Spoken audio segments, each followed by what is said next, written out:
morning to all. At the outset, I would like to thank our Religious Society for involving me in this prestigious discussion of this infertile session.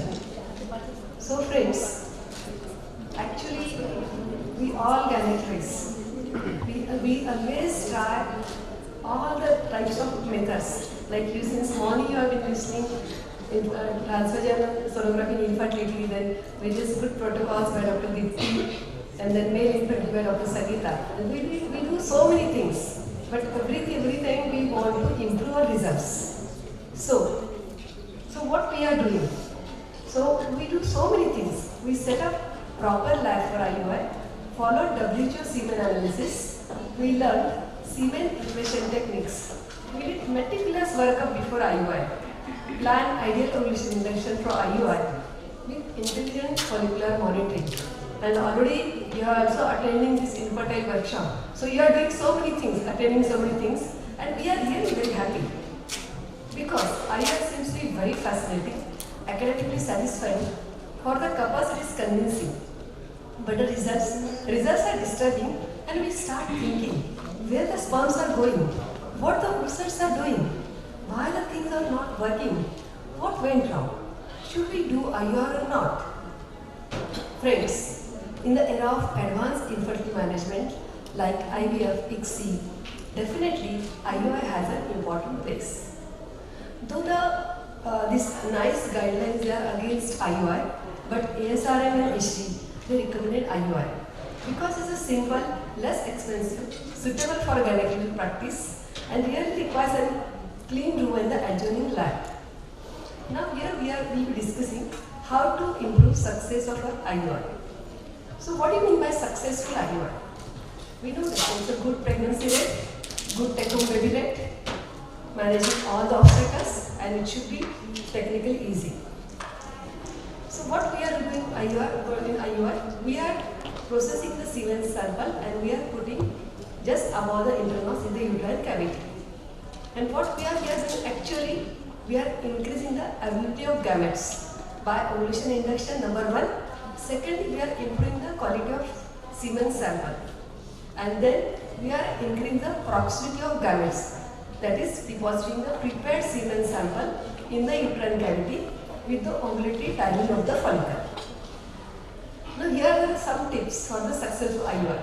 This is a proper selection of patient, counseling, then identifying the obstacles by thoroughly investigating the patient, the thorough evaluation of the male, well-designed stimulation protocols according to patient's follicular status, which is very important, and the attention on the behavior of the follicle, and overcoming the troubleshooting in lab, and then giving good support.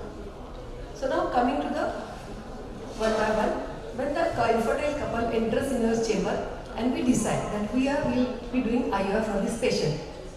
So we have to consider the age of the couple, because as the age of the female advances, there is where our pregnancy rate decreases because of the decline in the ovarian reserve and the quality of oocyte. Even the already Sangeeta mentioned that the higher sperm abundance are observed at the age of 50 years. Again we have to ask duration of marriage and infertility and the cause of infertility, which is very important because as the duration of marriage and infertility increases, again our rate goes down. Then we know that which are the ideal candidates for IUI, unexplained infertility. That is the first line therapy is the IUI, then mild endometriosis, survival factor, and the male fertility. Then counseling is very important. So you see what we are doing, whenever the couple is coming, we counsel them together. We always tell them about a plan of action, then about the success rate. We should always be clear in telling the success rate, that is say 15 to 20 per cycle percent. So it will be with the 4 cycles around 50-60%. Then consider the problems. What are the problems? And the flow charts. We explain with the flow charts and they give information booklets also. Then the review of the previous record, which is a very boring job in the busy OPD because we know that these patients always come with a pile of files. And in a busy OPD, it is really very difficult to go through all the files and all the reports. But I will just tell you one important thing. Just see what the drugs patient has received, like the clomiphene, letrozole or the gonadotropins, and how many times the patient has received the drugs. Any procedure was was done, because many times patient may not tell you. I will tell you. Once a patient was there with a pile of files, and just on the back of this discussion paper, there's a written, there's a difficult IUI. Patient has not told you about IUI, and then when I did hysteroscopy, it was a typical zigzag manner was there, the pathway. So we should always take care of these important notes. Now after that, after complete examination, then the thorough investigation. Investigation should be very thorough. There's a routine investigation to not forget, like routine hemogram, then the blood group, then the blood sugar, then all the factors. Suppose sickling is very common in Vidarbha. So we have to cover all this thing. Then the hormonal profile. Thyroid and prolactin relation should be must in all patients of infertility. Then simple day 2 and day 3. Initially we used to do all these tests, but now simple AMH will tell you the ovarian reserve. But now, as already Dr. Deepti ma'am also told, regarding the some investigations are very important, especially patients coming with present with the secondary amenorrhea with the hypogonadism. In such patients, it is very important to do the day 2 and LH and FSH. Then AMH. AMH really is very important. Generally we have to do AMH in 30 to 35 years of patient, even with the patient having more than 5 years of infertility, and on the day 2 ultrasound in the antral follicular count is less. Because day by day, even the younger patients are coming with the low AMH.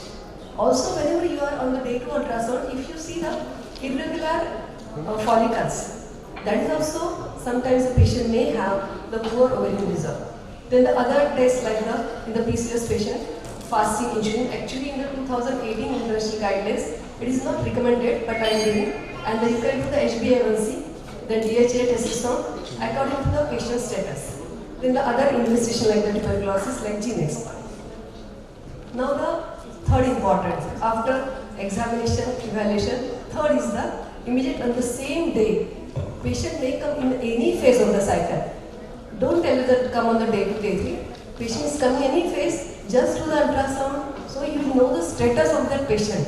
Suppose if patient is a proliferative phase or the secretory phase, you will get to know, you can read the uterus and the ovaries, what is happening there. So the important is, already Shilpi has very nicely covered everything, but every patient is different, remember, and the USG finding varies, and who should monitor? Always monitor yourself. It is very important, all should monitor themselves only, because it is very, very important, because we know that which drug and when to add. So the TVS, I will just brief it. See the simple day 2, day 3 ultrasound, what it will give you? Large number of antral follicles, that is a PCOS. Immediately you can diagnose, this is a case of PCOS. Then the number of follicles less than 5 is a case of poor ovarian reserve, or the presence of irregular follicles. Patient coming again and again, and you are getting such problems, always do AMH. Then the persistent ovarian cyst. Many times what happens, you are doing, we know that on the day 2, day 3 there should not be any cyst. But the patient come with a persistent ovarian cyst, just do E2 levels. If it is less than 2, you can definitely stimulate your patient. If it is more than 15, don't stimulate the patient. Then you can evaluate the endometrium uterus, which was very nicely covered by Shilpi. Just I am giving the tips. Even though it has been also covered 3D and 4D Doppler, but meticulous monitoring is very important. Suppose we are giving, oral ovulations, then you can call the patient on day 9 or day 10. Suppose you are adding gonadotropins, then definitely you have to call patient on day 6, 7. So you have to be very meticulous when you are adding gonadotropins. And whenever the follicle is 18 to 20, you can give SCG and then do IU after 36 hours. Then the laparoscopy and hysteroscopy. See, while evaluating the patient, whenever you are not getting results, laparoscopy and hysteroscopy is must. Even the guidelines say that at least one fallopian tube, but that is for the routine when you are doing IUI for the first time. But this is we are speaking about how to improve the results. Then definitely laparohysteroscopy has a role, and it should be routinely done to judge the tube-ovarian relationship. Then the two diagnosis, if the patient is coming with a severe dysmenorrhea, always think about endometriosis to correct any abnormalities, and hysteroscopy. Just someone has mentioned that the TVS has replaced hysteroscopy, not at all. Hysteroscopy has its own important role always, because see, you can see so many things. You can clear the cervical stenosis, you can see acutely undivided uterine uterus, then you can diagnose some small polyps also. So it has very important role in your IUI protocol. So now coming to the Sangeeta. Sangeeta was asking where the cowboy has gone. Here are these cowboys. The world is experiencing a dramatic slump in infertility. Sperm counts are falling. In this busy mad world, the peoples are heavily overloaded. Everyone has become alcoholic with so many addictions and alcoholic. Eating junk foods and drinks only. No exercise but stress mentally and physically. Sometimes so many reasons she has mentioned. So the chances of conceiving being great and so the male problems to be evaluated properly. And there is a role of IUI, sure. Because you know that she has explained very nicely, Sangeeta, but semen analysis is a cornerstone and one drop of semen gives you the ocean of information. So initially there should be the complete evaluation of male partner, investigation, and then the semen analysis should be done. So the important patient should be given the proper information, instruction, proper mail room should be please. Those who are having IUL, please there should be a special mail room. Then the time you should mention, time from the production's analysis. Give at least 20-30 minutes for the liquefaction of the semen sample and then you can try for the semen analysis. These are the guidelines. One should know, you can just see the guidelines. See how the guidelines are changing. Initial parameters for 20 million, they have gone to 15 million. Even the morphology from 30% they have gone down to 4%.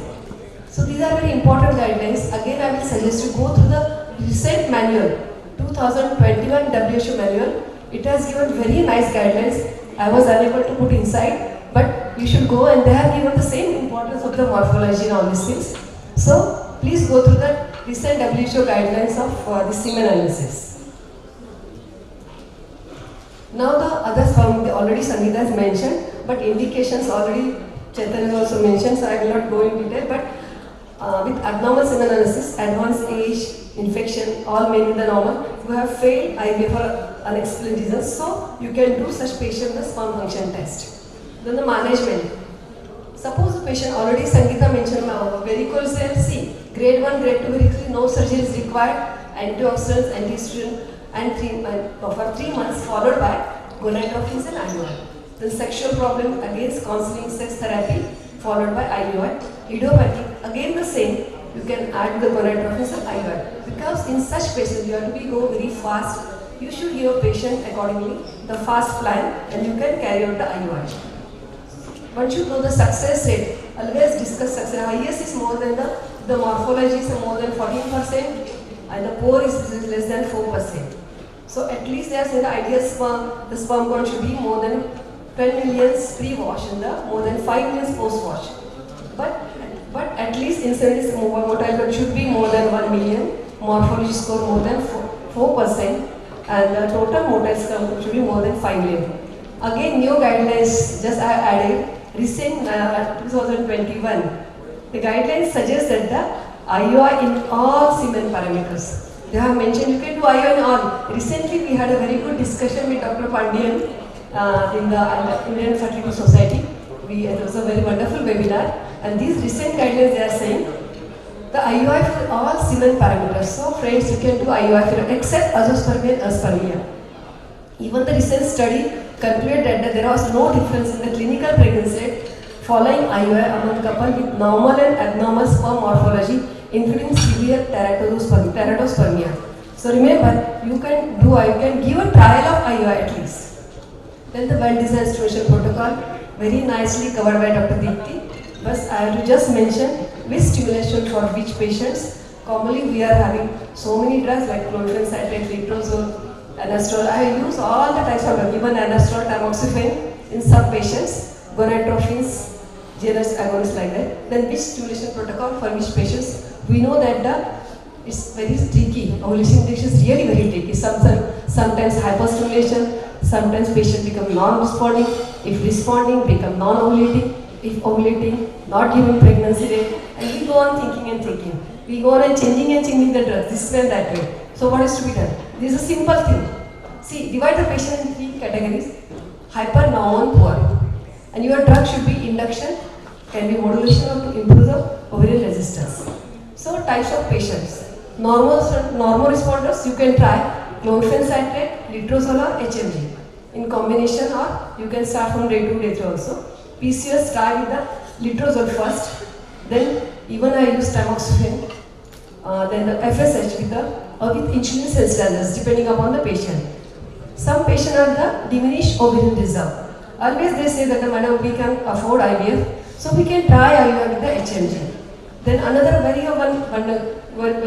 good group responding to your IUI is the hypogonadism. You have to just add HMG. Yeah, okay. 1 minute, okay, I'm just saying. You just add this thing, HMG, and but beware of the hyperovulation syndrome. So the results she has mentioned, there was one timing that's already mentioned, and the SCG 5000 to post SCG after 36 hours. Then the only just 1 minute. Then the troubleshooting in the lab, which is very important. IUI room should be next to your lab. Then we should not use strong paints. Cleaning of the lab floor should be maintained. Everything, all the precautions you have to take. And the general working, we are not using the powder gloves. This is very important. Secondly, there should not be any antiseptic should not be used. So we are using normal saline and be comfortable. Proper collection of the proper liquefaction of the sample. Proper this nowadays they are selling that because initially we had been taught like the there's a swim up and the density gradient. Now the recent guidelines they are mentioning only swim up methods. So you can try with the swim up methods. Normally 0.6 to 1 ml is used volume that we are inseminating. There are some difficult IUIs, just some key points that will just fill the bladder so that the uterus can be get reverted properly. So you can do it IUIs in a nice way. So this is already covered. So we are doing the bolus insemination. Type of cannula, any cannula which is in the market, you can use cannula. Proper preparation of sperm is very important. The same, they are doing that the semen preparation techniques for IUI, Cochrane database for systemic reviews. There is insufficient evidence to recommend any specific preparation and technique. So they are morely stressing on the swim up techniques nowadays. Then the good progesterone support is very important. Generally we are giving progesterone like dydrogesterone. Then the concluding, the age of the couple, duration of marriage is very important. Ideal candidates, one must remember unexplained infertility, mild endometriosis and the male infertility. TVS plays a very important role. Don't forget day 2, day 3 scan. Laparoscopy should be done routinely. At least inseminated motility sample should be more than 1 million. Morphology score more than 4%. So always remember the increase of pregnancy rate from the 2 to 7% natural to the 15 to 19% the superovulated cycles. So we should always overcome the troubleshooting in the lab. And recently there are no treatment selection markers or better chances of the healthy child with the IVF set instead of the IUI. I am not going into all the studies. So again it's a well accepted option, but should have attention on the proper patient selection, good clinical decision, thorough lab investigation, optimal hormonal evaluation, control ovulation duration. There are so many factors, meticulous stages for ovulation, selection of timing of ovulation, HCG ovulation induction, or the GnRH accordingly, judicious method for some preparation, proper techniques, luteal phase addition, failure, try again. Don't forget counseling, because it has a very important role in the tender loving care. So in the dark rooms or recent, God's blessing, sunshine, a ray of hope is always there. So these are the things that you should always see the patient for the proper lifestyle management.